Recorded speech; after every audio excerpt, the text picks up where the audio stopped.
நீங்கள் கற்றுக்குறீங்க இல்லையா பார்லிமெண்ட்டில் கையா முய்யா கையான்னு ஒரு தென்சென்னையிலேருந்து ஒருத்தர் போய் வெக்கமான சூடு சொரணம் இல்லாமல் சேம்னு கத்திக்கிட்டு இருக்காரு பாருங்கள். அவருக்கு தெரிஞ்ச ஆங்கில வார்த்தை அதுதான் போல இருக்குது. சேம் கத்திக்கிட்டே இருக்கார் இல்லையா? இதெல்லாம் தான் பார்லிமெண்ட்டில் செய்யணுமா? இது அன்கல்ச்சர்டு இல்லையா?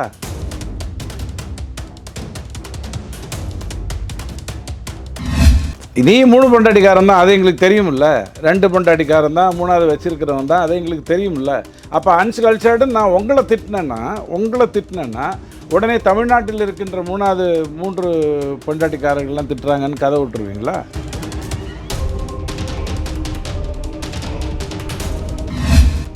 இங்கே அவங்க பேசும்போது உதயநிதிக்கு பக்கத்தில் எல்லோரும் வந்து சலாமண்ணா, நான் அண்ணா வணக்கண்ணா சார் நல்லா இருக்கீங்களா அண்ணா அப்படின்ட்டு போகிறாங்க இல்லையா?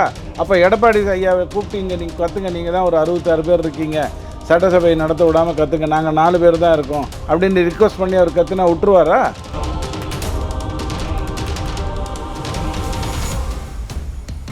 இவங்க தமிழா முதல்ல எனக்கு அதில் பிரச்சனை இருக்குது. 39 எம்பியை சொல்கிறேன்.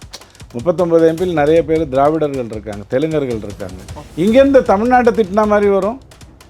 யாராவது ஒருத்தர் அந்த 39 எம்பியோடைய பேரை சொல்லுங்கள். ஆர்எஸ்எஸ் சித்தாந்தத்தை பிஜேபி அப்படியே கடைப்பிடிச்சதுன்னு வச்சுக்கோங்க, ஒரு இக்கு விடாமல் கடைப்பிடிச்சுன்னு வச்சுக்கோங்க, நாடு எங்கேயோ போயிடும். அரசியலுக்காக சில விஷயங்களில் காம்ப்ரமைஸ் பண்ண வேண்டியதாக இருக்குது.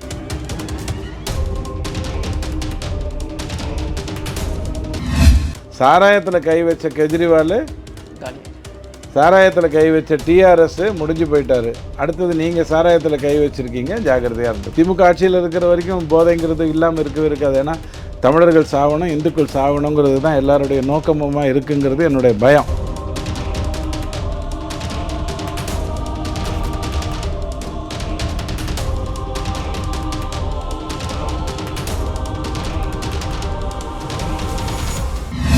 எல்லோ பெஞ்ச் நேயர்களுக்கு வணக்கம். இன்றைக்கி நம்ம கூட துக்ளக் வாசகர் டிடிஎஸ் ரவி சார் இருக்கார். அவர்கிட்ட கேட்க நிறைய கொஷின்ஸ் இருக்குது, வாங்க கேட்போம். வணக்கம் சார்.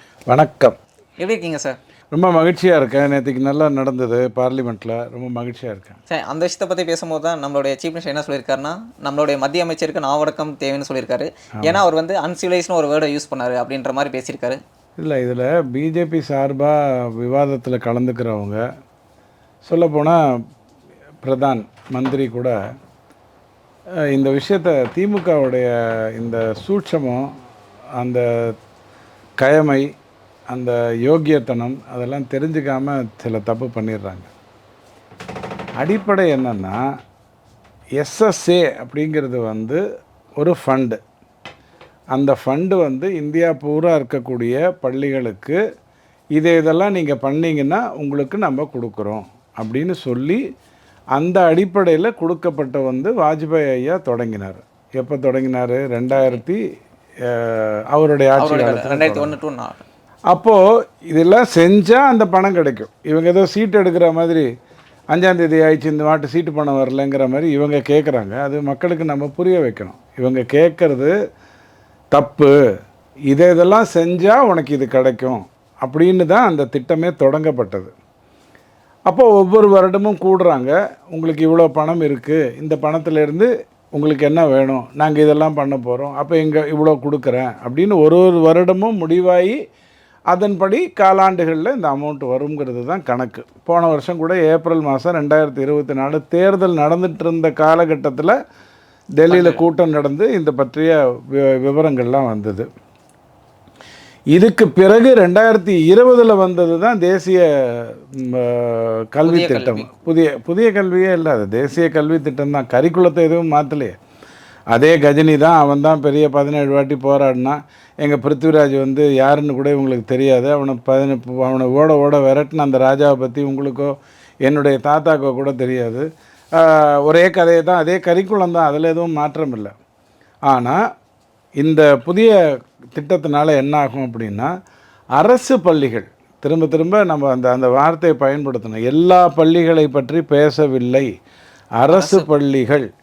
அந்த அரசு பள்ளிகளில் அதனுடைய தரத்தை சிபிஎஸ்சி லெவலுக்கு உயர்த்துவதற்காக இந்த புதிய கல்வி திட்டம்ங்கிறது 2020 வந்தது.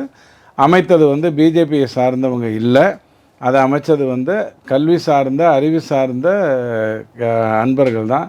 அதில் இஸ்லாத் நண்பரும் இருந்தார், கிறித்துவ நண்பரும் இருந்தார், வெளிநாட்டவரும் இருந்தாருங்கிறதெல்லாம் வரலாறு. ஸோ எஸ்எஸ்ஏங்கிறது என்ன, நீங்கள் இதெல்லாம் செஞ்சால் உங்களுக்கு இது கிடைக்குங்கிற பணம்.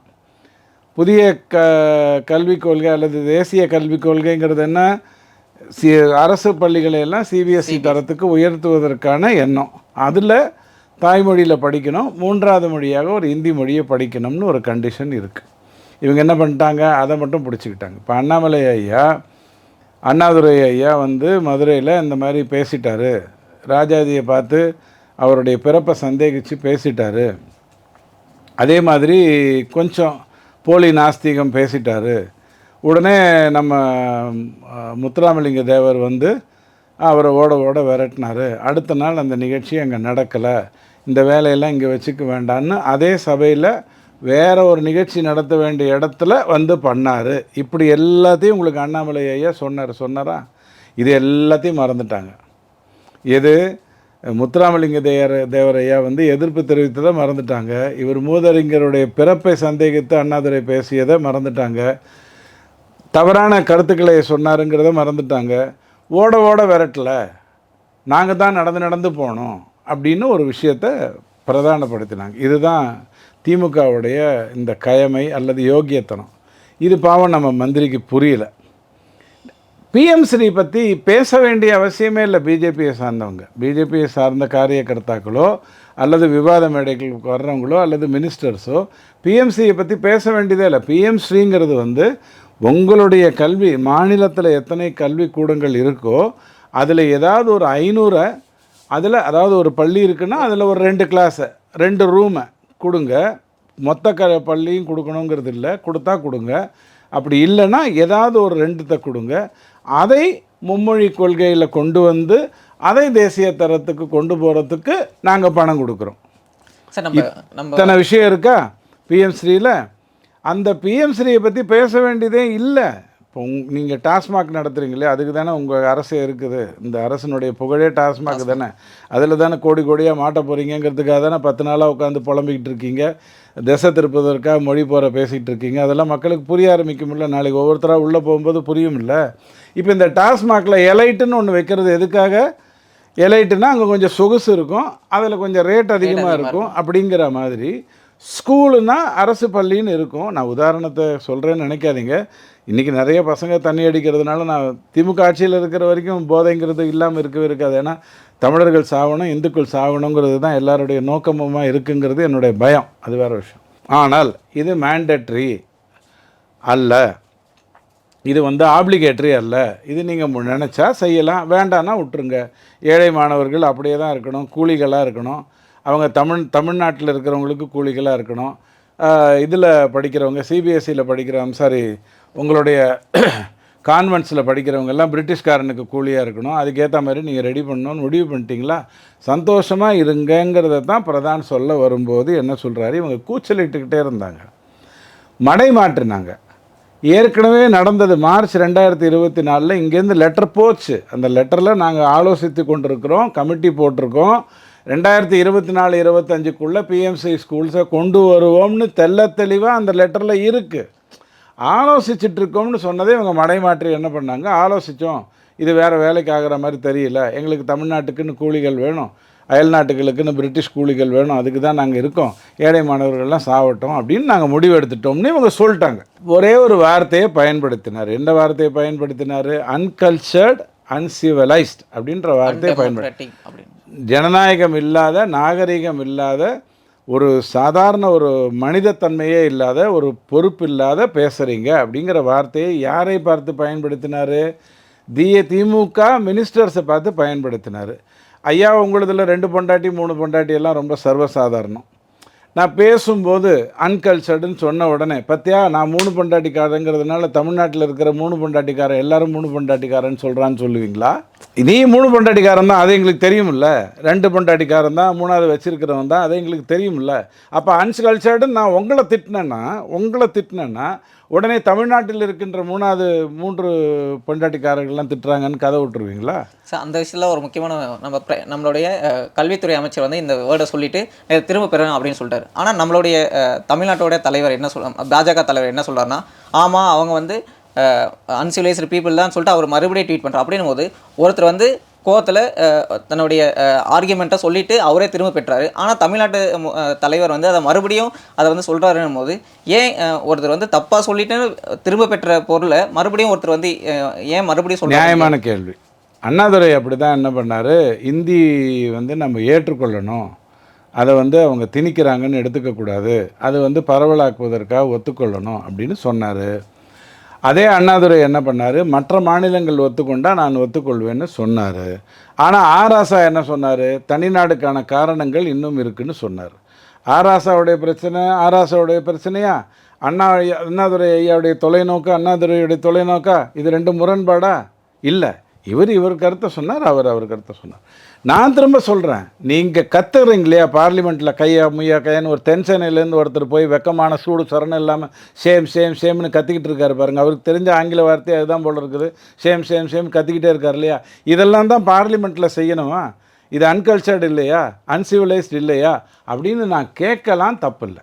சரி, இதே மாதிரி பிஜேபி வந்து எதிர்க்கட்சியாக இருக்கும்போது இந்த மாதிரி அவங்க ஏதாவது ஒரு சிஸ்டம் வந்து அவங்களுக்கு தப்பாக இருக்குன்னு தோணுச்சுன்னா அவங்களும் அமளியில் ஈடுபட்டிருக்காங்க, அதனால் இதை வந்து எப்படி அன்கல்ச்சர்னு எடுத்துக்க முடியும்னு. அமளியில் ஈடுபடுறதுங்கிறது என்ன தெரியுமா, நீங்கள் பேசி முடிச்சிட்டிங்க, நீங்கள் இதுக்கப்புறம் அதில் இந்த விவாதம் நடக்கக்கூடாதுன்னு நான் சண்டை போடலாம், பாராளுமன்றத்தில் சண்டை போடலாம். இங்கே நம்மால் சொக்காயை கிழிச்சிக்கிட்ட கதையெல்லாம் தெரியும். ஆனால் பனியன் மட்டும் கிழியல, ஏன்னா திருப்பூர்லேருந்து தயாரானது பனியன் கிழியாது, அதனால் அவர் தப்பிச்சிட்டார். நான் இல்லைன்னு சொல்ல. இப்போ சிஎம்ஜி ஊழல் நடந்தபோது நம்ம சத்தம் போட்டோம் பிஜேபியிலேருந்து. அது எவ்வளோ பெரிய ஊழல், எவ்வளோ பெரிய மானக்கேடு தெரியுமா? உலக நாடுகளோட விளையாடுறதுக்கு கூப்பிட்டுட்டு பெரிய ஊழல் பண்ணி அசிங்கப்படுத்தி காங்கிரஸ் பண்ண போது நம்ம சத்தம் போட்டோம். இங்கே நீங்கள் வந்து ஒரு உரிமையை கேட்குறீங்க. என்ன உரிமையை கேட்குறீங்க? நாங்கள் ஸ்கூலெல்லாம் மேம்படுத்த மாட்டோம், நீ மாதம் எங்களுக்கு பணம் அனுப்பணுங்கிறீங்க. அப்படி இல்லைங்கன்னா அந்த மாதிரி திட்டம் இல்லை, நீங்கள் ஏதாவது செஞ்சால் தான் கொடுக்க முடியும், அதைத்தான் நம்ம பேசியிருக்கோம்னு எஸ்எஸ்ஏக்கு சொல்கிறாங்க. மூன்றாவது மொழியை இந்தி மொழியை கற்றுக் கொடுங்க, அது ஏழை மாணவர்களுக்கு தானே கற்றுக் கொடுக்க சொல்கிறோம். மற்றவங்களாம் காசு இருக்குது, அவங்க போய் உங்கள் ஸ்கூலில் படிச்சுப்பாங்க, இல்லைனா இந்தி பிரசா சபாவில் படிப்பாங்க. இந்தி பிரசா சபாவில் படிக்கிறதுங்கிறது என்ன, அங்கே போய் கட்டுற அந்த 73 ரூபா ஃபீஸோ 150 ரூபா ஃபீஸோ மட்டும்தானா? இந்தி பிரசா சபாவுக்கு போகணும்ல, நடந்தோ சைக்கிள்லேயோ வண்டிலேயோ எதுலேயோ போகணும்ல, அதனுடைய புத்தகங்களை வாங்கி அதுக்கான படிக்கணும் இல்லை, சும்மா ஒன்றும் விளையாட்டு இல்லையே. அதே ஸ்கூலில் ஒரு நாளைக்கு 8 கிளாஸில் ஒரு கிளாஸாக அது நடந்ததுன்னா, புதிய மொழி ஒன்று நடந்ததுன்னா அது நல்லது தானே. மொழிங்கிறது யாருக்கு சொல்கிறோம்? பார்டர் ஸ்டேட்டில் இருக்கிற கன்னடா மலையாளம் தெலுங்கு அவங்களுக்கு வந்து கற்றுக் கொடுப்பதற்காக சொல்கிறோம். அதை போக மீதி இருக்கிறவங்களுக்கு விருப்பம் இருந்தால் விருப்பத்துக்கு மேலே ஒரு மொழியை கற்றுக்க சொல்கிறேன். ஏன்னா 5 வயதுக்குள்ளே ஒரு மனிதனுடைய மூளை வந்து நிறைய விஷயங்களை எடுத்துக்கும். அஸ்திவாரம் மாதிரி பில்டிங்கில் எது ரொம்ப ஸ்ட்ராங்கு? அஸ்திவாரம். ஏன்னா அஸ்திவாரம் மாதிரி ஃபுல்லாக எடுத்துக்கும். அதுக்கு மேலே நீங்கள் இருக்கிறத இடித்து கட்டலாம், நாளைக்கு வர்றதை நீங்கள் இடித்து கட்டலாம். அதை தான் சொல்கிறோம். ஸோ அண்ணாமலை ஐயா சொன்னது என்ன, நீங்கள் அன்சிவிலைஸ்டு தான், அதில் என்ன மாற்று கருத்து இருக்குது? சரி ஐயா, நான் வந்து தப்பு பண்ணிட்டேன், நீங்கள் காங்கிரஸ் அற்புதமான ஒரு ஆட்சி நடத்தியது, ஊழலே இல்லாத ஒரு ஆட்சியை நடத்தியது, அதனால தான் 3 தேர்தலில் அவங்க 140 சீட்டு கூட மொத்தமாக 240 சீட்டை கூட மொத்தமாக இது வரைக்கும் வாங்கலை. 3 தேர்தல்களாக அவங்க அற்புதமான ஆட்சி நடத்தினாங்க, நாங்கள் கத்திட்டோம். நீ உட்காந்து பேச வேண்டியதானே, நீ சிவிலைஸ்டாச்சே, நீ இவே ராமசாமி ஐயா கிட்டேருந்து கற்றுக்கிட்டு வந்தவனாச்சே, அப்புறம் ஏன் வெங்காயம் மாதிரி நடந்துக்கிற அப்படின்ற. அதாவது இது எல்லாம் ஏன் தெரியுமா திசை மாற்றப்படுகிறது? பார்க்குற நேயர்களுக்கு என்ன புரியணும்னா, பெரிய இடி வந்துருச்சு இந்த டாஸ்மாகில். ஒரு டிஸ்டிலரி கம்பெனியே 20 ரூபாய்க்கு இந்த அமைச்சர்கள் நடத்துகிற சாராய கூடத்திலேருந்து வாங்கிட்டு டைரெக்டாக டாஸ்மாக் மூலமாக வாங்கிட்டு, டாஸ்மாக் சம்பளம்லாம் யார் கொடுக்குறா? அரசு சம்பளம் கொடுக்குது. அதை வைத்துக்கொண்டு அதனுடைய வாகனங்களை வைத்துக்கொண்டு வாங்கிட்டு அதை வெளிநாட்டுக்கு அனுப்புது. இது ஒரு ஊழல் நடந்துக்கிட்டு இருக்குது. இதை தவிர 200 பாட்டிலுக்கு 100 பாட்டில் கணக்கு வருது, 100 பாட்டில் கணக்கில் வராமல் வருது. தேசத்துக்கு வேட் மூலமாகவும் எக்ஸைஸ் டியூட்டி மூலமாகவும் கிட்டத்தட்ட 80லேருந்து 100 ரூபா வரைக்கும் நஷ்டமாகுது. இது எல்லாமே இந்த தொழில், சாராய தொழிலில் இவங்க அமைச்சரவுகளே ஈடுபட்டிருக்கிறதுனால நடக்குது. இந்த விஷயத்தில் பெருசாக மாட்டிட்டாங்க, இப்போ வரப்போகுது வெளியில். அதுக்கு தான் இவங்க வந்து தற்காப்புக்காக மொழிப்போருங்கிற ஒரு கதையை சொல்கிறாங்க. தமிழ்நாட்டில் திமுக என்றைக்கெல்லாம் மொழிப்போர் பிரச்சனை எடுத்துகிட்டு வந்திருக்கோம், அதுக்கு பின்னாடி பெரிய பூகம்பம் இருந்தது. காங்கிரஸ் படியும், பிஜேபி எல்லாம் படியாது. சார், இப்போது முக்கியமான விஷயம் என்னென்னா, இப்போ நம்மளுக்கு வந்து இப்போ விகடனில் ஒரு கார்ட்டூன் போட்டாங்க. அப்போ வந்து நம்ம வந்து நம்மளுடைய பிரைம் மினிஸ்டர், அதாவது நம்ம இந்தியாவுக்கே அவர் தான் நம்ம தலைவராக தேர்ந்தெடுத்திருக்கோம். அப்படின்னும் போது அவர் அசிங்கப்படுத்தினதான் நம்ம வந்து எல்லாரும் நம்ம எதிர்ப்பு தெரிவித்தோம். அந்த மாதிரி தமிழ்நாட்டு மக்கள் தங்களுடைய பிரதிநிதிகளாக அனுப்பி இருக்கிற எம்பிக்களை நீங்கள் அநாகரிகமாக அப்படின்னு சொல்கிறது, அந்த தமிழ்நாட்டு மக்களை வந்து நீங்கள் வந்து தப்பாக தமிழ்நாட்டு மக்களுடைய தீர்ப்புக்கு வந்து நீங்கள் வந்து மதிப்பு கொடுக்கல அப்படின்ற ஒரு கொஸ்டின். பிரதமரை சுக்களை வெட்டி கொள்ளுவேன்னு ஒருத்தன் சொன்னானே, அந்த பரதேசி என்ன பண்ணணும்? அவர் மேல் நடவடிக்கை எடுக்கணும். என்ன சட்டத்துக்கு என்னென்ன இருக்கோ அதை எல்லாத்தையும் செய்யணும். மோடி ஒரு களவாணின்னு ஸ்டாலின் ஐயா சொன்னார், அவர் என்ன பண்ணணும்? களவாணிக்கு என்னங்க அர்த்தம்? களவாணிங்கிற வார்த்தைக்கு என்ன அர்த்தம்? திருடன் அர்த்தமா சொன்னாரா இல்லையா? அவர் என்ன பண்ணணும்? அதுக்கு என்ன நடவடிக்கை எடுக்கணும் அதுக்கு ஒரு பத்திரிகையில் காலை உணவை பற்றி ஒரு வார்த்தை தவறாக போட்டாங்க. இந்த காலை உணவு நல்லா இல்லைங்கிறதுக்கு ஒரு பத்திரிகையோடைய ஒரு எடிஷனில் அப்படி போட்டாங்க. அதுக்கு அந்த பத்திரிகையை திட்டலாம், நீங்கள் இந்த மாதிரி பண்ணுறீங்கன்னு திட்டலாம். சனாதனிகளே இப்படித்தான், அவங்க எப்போதுமே இப்படி தான் பண்ணுவாங்கன்னு சொன்னதாரு நம்ம முதல்வர் ஸ்டாலின் ஐயா. அப்போ அவர் என்ன பண்ணணும்?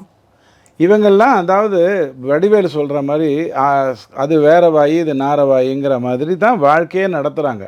அன்கல்ச்சர்டு அன்சிவிலைஸ்ட் அப்படின்னு சொல்கிறது வந்து நாகரிகமற்ற எந்த ஒரு ஒழுக்கமும் இல்லாத அப்படிங்கிற அடிப்படையில் வரக்கூடிய ஒரு வார்த்தை. இவங்க திசை திருப்புறாங்க, பொய் சொல்கிறாங்க அப்படிங்கிறதுக்காக சொல்லப்பட்ட ஒரு வார்த்தை. ஸ்கவுண்ட்ரல்னு சொன்னால் தப்பு, இடியட்ஸ்னு சொன்னால் தப்பு, ரோக்ஸ்னு சொன்னால் தப்பு. அதெல்லாம் தவறான, அதெல்லாம் இண்டிவிஜுவல். அதாவது உங்களை நான் திட்டுறதுக்கு ஒரு பேச்சுக்காக சொல்கிறேன், பொறுக்கித்தனமாக நடந்துக்காதீங்கன்னு சொன்னால் அது உங்களை திட்டுற மாதிரி. ரவுடித்தனமாக நடந்துக்காதீங்கன்னு சொன்னால் அது உங்களை திட்டுற மாதிரி. நாகரிகம் இல்லாமல் நடந்துக்காதீங்க அப்படின்னு சொன்னால் அது உங்களுடைய சிஸ்டத்தை திட்டுற மாதிரி, உங்களுடைய சிஸ்டத்தை திட்டுற மாதிரி. இது கூட புரிஞ்சுக்காமல் இவங்க திசை மாற்றுவாங்களா? அங்கே கத்திக்கிட்டு இருந்தது வந்து நியாயமா? உட்காந்து இல்லை, நீங்கள் ஒரு மாநிலத்துக்காக போராடுறீங்க, இந்த மாநிலம் இந்தியாவோடய இருக்கணுங்கிற எண்ணம் வேறு உங்களுக்கு, பிரிவினைவாதம்லாம் உங்கள் எண்ணம் இல்லை, ரொம்ப நேர்மையாக இந்தியாவுக்குள்ளே இருக்கணும்னு தான் நினைக்கிறீங்க, அதனால தான் நீங்கள் வந்து தனியாக எதுவும் போகணும்னு நினைக்கல, ஒத்துக்கிறேன். அப்போது அந்த நாகரிகத்தோடு நடந்துக்கணும்னு சொல்கிறதுல என்ன தவறு இருக்குது? கத்திக்கிட்டே இருந்தால் இங்கே கத்தினா விடுவாங்களா சட்டசபையில்? பண்ண சொல்லாமல் எடப்பாடி ஐயாவை இங்கே அவங்க பேசும்போது உதயநிதிக்கு பக்கத்தில் எல்லோரும் வந்து சலாமண்ணா, நான் அண்ணா வணக்கண்ணா, அண்ணா வணக்கண்ணா, சார் நல்லா இருக்கீங்களா அண்ணா அப்படின்ட்டு போகிறாங்க இல்லையா? அப்போ எடப்பாடி ஐயாவை கூப்பிட்டு இங்கே நீங்கள் கற்றுங்க, நீங்கள் தான் ஒரு 66 பேர் இருக்கீங்க, சட்டசபை நடத்த விடாமல் கற்றுங்க, நாங்கள் 4 பேர் தான் இருக்கோம் அப்படின்னு ரிக்வஸ்ட் பண்ணி அவர் கற்றுனா விட்டுருவாரா? அங்கே வந்து ஒரு முக்கியமான டிஸ்கஷன்ஸாக நடக்கணும். இவங்க வந்து ஒரு அநாகரிகமான செயல் செய்கிறதுனால தான் ஒரு அவங்கள திட்டினதை போய் தமிழனையே திட்டினேன்னு சொன்னால் இப்படி தான் ஒடிசாவில் சொன்னாங்க. அந்த ஒரு மனிதர் பட்நாயக்கோடையே இருந்தார், சாவி தொலைஞ்சு போச்சு, அந்த பிரச்சனையை அவர் எடுத்துக்கல, சாவி எங்கே போச்சு, தமிழ்நாட்டுக்கு போச்சான்னு கேட்டார், அவ்வளோதான் கேட்டார். உடனே தமிழர்களை திருடர்கள் என்கிறார்கள்னு இவங்க சொன்னாங்க. இவங்க தமிழா? முதல்ல எனக்கு அதில் பிரச்சனை இருக்குது. 39 எம்பியை சொல்கிறேன், 39 எம்பியில் நிறைய பேர் திராவிடர்கள் இருக்காங்க, தெலுங்கர்கள் இருக்காங்க. இங்கேருந்து தமிழ்நாட்டை திட்டினா மாதிரி வரும்? யாராவது ஒருத்தர் அந்த 39 எம்பியோடைய பேரை சொல்லுங்கள், ஸ்பெல்லிங் மிஸ்டேக் இல்லாமல். இவங்களை கத்தினா திட்டுறதில் என்ன தப்பு இருக்குது? அதை தான் அண்ணாமலை சொன்னார்.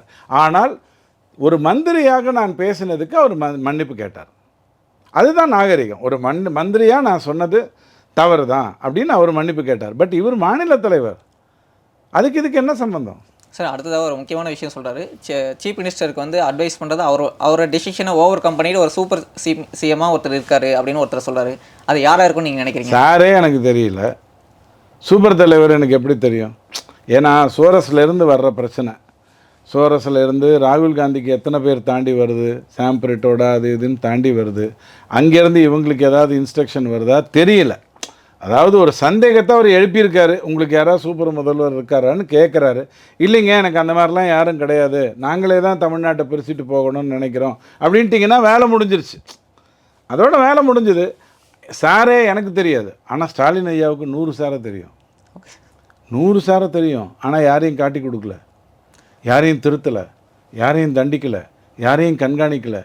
100 சார் இருக்கார், அவருக்கு தான் தெரியும், எங்களுக்கு தெரியாது. நாம் என்ன கேட்டோம், இப்படி முதல்ல ஒத்துக்கிட்டு அப்புறம் மறுக்கிறீங்களே, நீங்கள் யாராவது ஒருத்தர் அமெரிக்காவிலேருந்து சோரஸ் ஏதாவது சொல்லிட்டாரா அப்படி கேட்குறோம், அவ்வளோதான், வேற ஒன்றும் இல்லை. ஸோ இந்த சூப்பர் சிஎம் அப்படின்ற விமர்சனத்துக்கு நம்மளுடைய காம்ப்ளிமெண்ட் தானே, சூப்பர் சிஎம் தானே சொன்னோம், டுபாக்கூர் சிஎம்னா சொன்னோம். சூப்பர் சிஎம் யாரோ ஒருத்தர், உங்களை மீறி ஒருத்தர் இருக்காங்கன்னு சொன்னோம். இல்லைன்ட்டு போங்க. இதுக்கு வந்து அவர் சொல்லியிருக்காரு, நாங்கள் வந்து என்னோட டிசிஷன் நான் எடுக்கிறேன், ஆனால் பிஜேபியோட டிசிஷன் வந்து நாக்பூரில் இருக்கிற ஆர்எஸ் தான் எடுக்கிறாங்க, நாங்கள் வந்து அந்த மாதிரி அப்போ இவங்களுக்கு தீகாக்கு எதுவும் சம்மந்தம் இல்லையா அப்படின்னு அவர் விமர்சனம் வச்சிருக்காரு. அப்போ இவங்களுக்கும் தீகாக்கும் சம்மந்தம் இல்லையா? வீரமணிலாம் தேவையில்லையா? ஈவே ராமசாமி பாதையிலலாம் அவங்க வரலையா? அந்த சித்தாந்தத்தெல்லாம் மறந்துட்டாங்களா? 21ஆவது பேஜும்போது கேவலமாக ஈவே ராமசாமி ஐயாவை, கருணாநிதி ஐயாவும் அண்ணாதுரை ஐயாவும் திட்டினாங்களே, அப்போவே மறந்துட்டாங்களா? இருக்கலாம். இந்த வேலையெல்லாம் எங்கேயாவது போய் பண்ணுங்கள். முதல்ல அமலாக்கத்துறையில் மாட்டியிருக்கீங்க, அதுலேருந்து தப்பிக்கிறதுக்கு ஏதாவது வழி இருக்கான்னு பாருங்கள். நேர்மையாக கணக்கை கொடுத்து எவன் தப்பு பண்ணானோ அவனை ஜெயிலுக்கு அனுப்பிச்சு உங்களை நீங்களே சுத்தப்படுத்திக்கோங்கன்னு வேணால் ஒரு தமிழனாக நம்ம அட்வைஸ் பண்ணலாமே ஒழிய இதில் வந்து ஆர்எஸ்எஸ் அது இதுன்னு பேசி பிரயோஜனம் இல்லை. ஆர்எஸ்எஸ் சித்தாந்தத்தை பிஜேபி அப்படியே கடைப்பிடிச்சதுன்னு வச்சுக்கோங்க, ஒரு இக்கு விடாமல் கடைப்பிடிச்சுன்னு வச்சுக்கோங்க, நாடு எங்கேயோ போயிடும். அரசியலுக்காக சில விஷயங்களில் காம்ப்ரமைஸ் பண்ண வேண்டியதாக இருக்குது. நேர்மையாக சொல்கிறதா இருந்தால் எது எப்படி இருந்தாலும் தமிழ்நாடு 2026க்குள்ளே நல்ல முடிவு எடுக்கும். இவங்க அதுக்குள்ளே எந்த வேலையை வேணால் பண்ணட்டும். ஆனால் ஒரு வார்த்தையை நல்லா கவனிச்சுக்கோங்க, சாராயத்தில் கை வச்ச கெஜ்ரிவால் காலியாயிட்டு, சாராயத்தில் கை வச்ச டிஆர்எஸ் முடிஞ்சு போயிட்டார். அடுத்தது நீங்கள் சாராயத்தில் கை வச்சுருக்கீங்க, ஜாக்கிரதையாக இருந்துக்கோங்க, நல்லா இருங்க, வாழ்த்துக்கள்னு சொல்லலாம். சார் உங்கள் நேரத்தை ஒதுக்கி நிறைய கருத்துக்களை தெரிவித்தமைக்கு ரொம்ப ரொம்ப நன்றி சார்.